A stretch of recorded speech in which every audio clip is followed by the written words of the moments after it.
অক্সিজেনের অভাব মেটানোর জন্য আমরা ঘরে কিছু গাছ রাখি, যেগুলি আমাদেরকে অক্সিজেন দেয়। আজকে ঘরে রাখা একটা প্রথম গাছ, যেটা রাখলে অনেক উপকার হয় বা পুরো বাতাসটাই ঘরে ফ্রেশ হয়, সেটাকে বলে নিম পাতা। আমরা ঘরে রাখার মতো একটা নিম গাছ দেখছি। ছোট্ট নিম গাছ, এটা সাধারণত একটা টবে লাগানো হয়েছে। এরকম গাছ ঘরে রাখা যায়।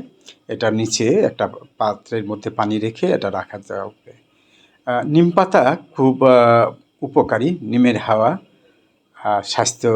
স্বাস্থ্যের জন্য অনেক ভালো, এবং যারা শৌখিন এবং বাতাসটাকে, ঘরের বাতাসকে বিশুদ্ধ রাখতে চায়, তারা এরকম গাছ ঘরে রাখে। এটা খুব উপকারী। আমরা চেষ্টা করব এরকম একটা নিম গাছ রাখতে, এবং নিমের চারা তোলাও খুব সহজ। ছোট ছোট চারা, এরকম ছোট গাছ